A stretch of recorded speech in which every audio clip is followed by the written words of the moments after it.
The latch wouldn't give in. That's the detail nobody can shake. A tow yard worker in Hollywood, wrestling with a trunk that had been sealed shut for weeks, forcing it open 1 inch at a time. And then the smell hits. Instant. Undeniable. The kind that tells your body what's inside before your mind is ready to accept it. He had no idea he was about to find her. For almost a year, Celeste Rivas Hernandez was just a name on a missing poster. A teenage girl from Lake Elsinore, gone without a trace. And then, one single day after she should have been blowing out 15 candles, she wasn't missing anymore. She was a headline. She was evidence. She was the reason a city was about to lose its mind. The car belonged to him, a musician on the edge of superstardom, someone whose face was climbing billboards, whose shows were selling out arenas, whose stage was filled with caskets, blood-red handprints, blindfolded figures. Fans called it art, called it a persona. Nobody blinked. Nobody's calling it art anymore. For months, this stayed buried. Sealed autopsy records. A secret grand jury operating in total silence. A witness who ran, literally fled across state lines rather than say what he knew under oath. And then, with zero warning, tactical officers swarmed a house in the Hollywood Hills and blew the whole thing wide open. Before we go one step further, this case is dark.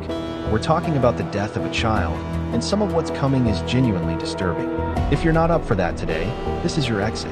Still here? Then welcome to Crime Trail Archives. Comment below and tell us where you're tuning in from tonight. Smash that subscribe button if you're new, and let's break down exactly how this case exploded into public view. The Tesla had been parked on the same block for weeks before anyone thought to question it. Neighbors in the Hollywood Hills noticed it first, a car that never moved, gathering dust on a street where nothing sits untouched for long.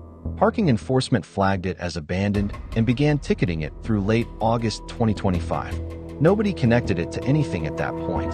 It was just an inconvenience, a car someone forgot to move. On September 8th, the city had it towed to an impound lot. That's where everything changed. A worker at the lot noticed the smell almost immediately after the vehicle arrived, the kind that doesn't need an explanation. He alerted his supervisor, and within a short time, LAPD officers were on scene. When they opened the front storage compartment of the vehicle, they found a sealed bag inside. What they found in it was enough to immediately shift this from an abandoned car call to a homicide investigation. Identification did not take long. Within days, authorities confirmed the remains belonged to Celeste Rivas Hernandez, a 14-year-old girl from Lake Elsinore who had been reported missing more than a year earlier. She had last been seen in early April of 2024. For nearly 18 months, her case had sat in the system as an open missing persons file. Now it was a murder case with a body. Investigators didn't have to look far for a starting point. The vehicle was registered to a 21-year-old musician known professionally as D4vd, legal name David Anthony Burke. At the time, he was one of the fastest rising names in music, with hit songs streaming in the billions and a debut album that had just been released days earlier. Within hours of the identification, Burke's name was attached to a case that would follow him for the next year. He was not arrested that day. He was not even publicly named as a suspect for months. But from this point forward, every piece of this investigation would run through one question. What did David Burke know about how Celeste Rivas Hernandez ended up in his car? Before this became a national headline, Celeste Rivas Hernandez was simply a teenager from Lake Elsinore, a city about 70 miles southeast of Los Angeles. She'd gone missing in early April of 2024, and for her family, the following year and a half was defined by uncertainty rather than answers. Her brother later told reporters that relatives were aware she had some kind of connection to Burke before her disappearance, though the full nature of that connection wouldn't become public until much later. Her parents, Jesus Rivas and Mercedes Martinez, spent that time as so many families of missing children do, waiting, searching, and holding on to hope that eventually ran out. David Burke's story, up until this point, looked nothing like a headline waiting to happen. He built a following online first, posting music under the name D4vd, and by his late teens he had turned that following into a real career. His songs racked up billions of streams. He performed at major festivals. He appeared on national television. By 2025, industry insiders weren't treating him as an up-and-coming artist anymore. He was already there, That success came with real money attached, and it matters to this case for a specific reason. Financial records later introduced in court showed Burke was guaranteed between $3 and $6 million tied to the release of his debut album, with additional bonuses on top of that. Testimony from his own financial manager put his total earnings at more than $10 million in the lead-up to that release. His touring company, run by a man named Robert Morgenroth, was actively planning the next phase of his career around that momentum. That timing is not incidental to this case. Prosecutors would later argue that everything Burke had built, the deals, the guarantees, the trajectory of his entire career, was on the line at almost the exact moment Celeste disappeared. Not a small detail.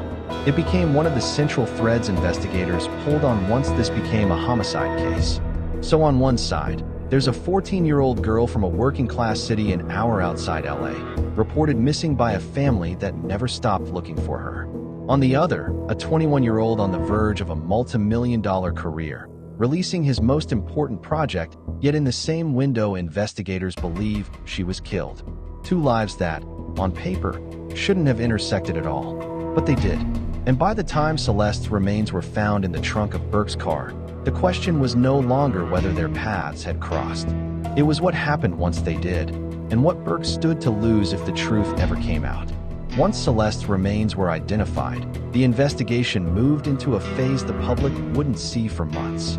LAPD detectives obtained a search warrant for Burke's home in September 2025, seizing electronics and computers as part of building their case. Around the same time, a memorial was held for Celeste in Lake Elsinore, even as the investigation into her death was only just beginning. By November, the case had moved behind closed doors entirely. Los Angeles Police Detective Joshua Byers requested a court order sealing the results of Celeste's autopsy, arguing that releasing the findings publicly could compromise the ongoing investigation. A judge agreed, and those results stayed sealed for months.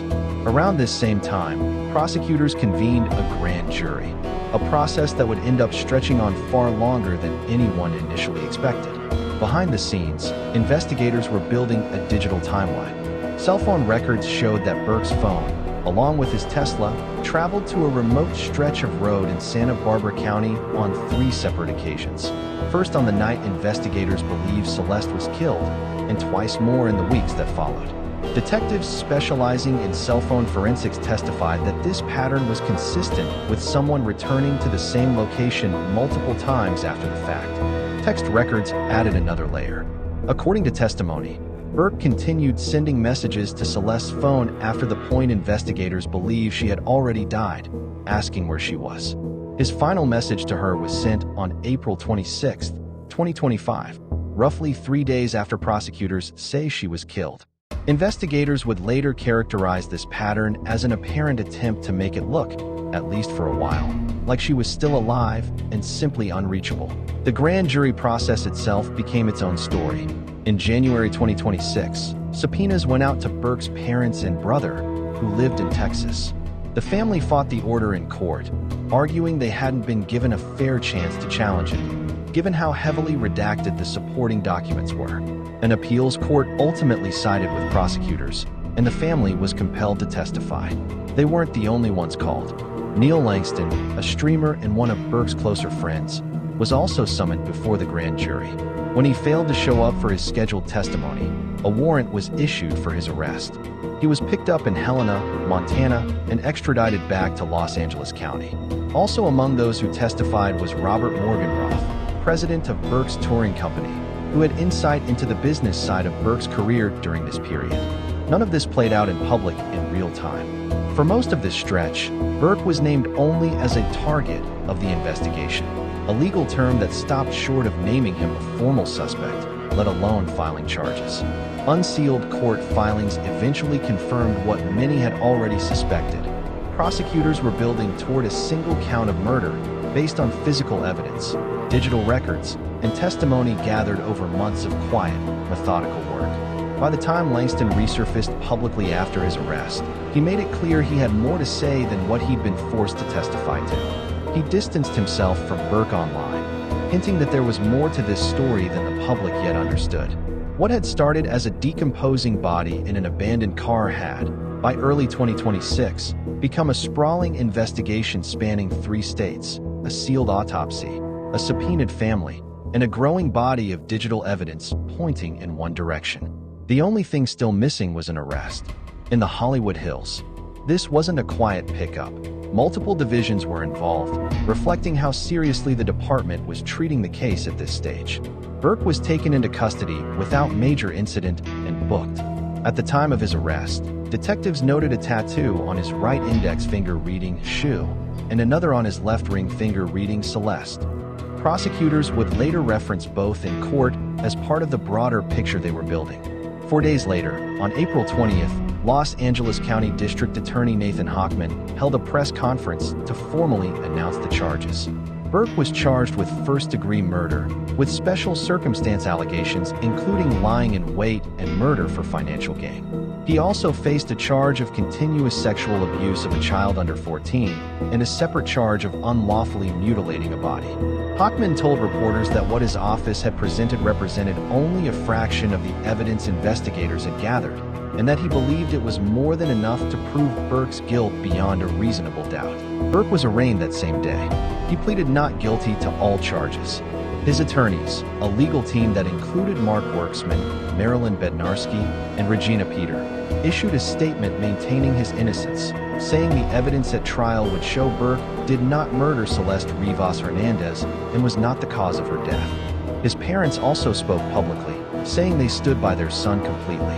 The court ordered Burke held without bail, a decision that would remain in place for the rest of the case.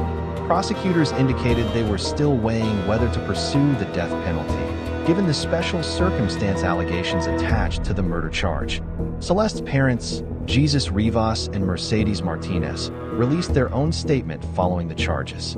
They thanked the Los Angeles Police Department and the District Attorney's Office for their work on the case, and expressed gratitude to the Lake Elsinore community for the support they'd received throughout the investigation.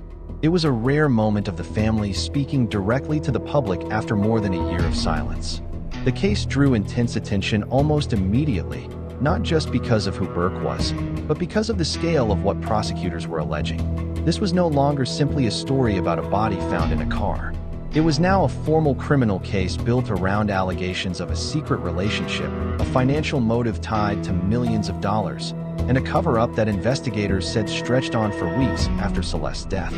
With charges filed and an arraignment behind them, the case moved toward its next major test, a preliminary hearing that would determine whether prosecutors actually had enough evidence to take this to trial. For a case built almost entirely on circumstantial timelines, digital records, and forensic work, that hearing would become the moment everything the investigation had quietly assembled over the better part of a year was finally put on public display. The preliminary hearing began on July 21st, 2026, inside a downtown Los Angeles courtroom. It would stretch across 5 days, far longer than most hearings of this kind, as prosecutors worked to prove they had enough evidence to send the case to trial. Over those 5 days, the court heard from LAPD detectives, criminalists, and members of Burke's own professional circle. Forensic testimony detailed evidence recovered from both his home and his vehicle, along with digital records prosecutors say tied him directly to the timeline of Celeste's death. A deputy medical examiner also testified regarding her injuries. Much of what was presented was, by the court's own description, difficult to sit through, difficult enough that Celeste's parents, Jesus Rivas and Mercedes Martinez, were offered the chance to step out before the more sensitive portions of testimony. Both chose to stay. On July 27th, Judge Charlene Olmedo issued her ruling. She found that prosecutors had met their burden of proof on all charges and the special circumstance allegations attached to them. David Burke would stand trial for the murder of Celeste Rivas Hernandez. He was ordered to remain held without bail. Outside the courthouse, District Attorney Nathan Hochman told reporters his office believed the evidence at trial would prove Burke's guilt beyond a reasonable doubt. Burke's defense team declined to comment on the ruling. As of now, David Burke has not been convicted of anything. He remains formally presumed innocent, with an arraignment scheduled for August 31st, 2026, and a trial expected to follow within the following months. What comes next? A full trial, a jury, and ultimately a verdict is still ahead. Cases like this rarely stay simple, and this one has already proven that more than most. If you want to be here when the next chapter of this story breaks, this is exactly the kind of case. Crime Trail Archives was built to follow closely and accurately. Subscribe now so you don't miss it the moment it happens.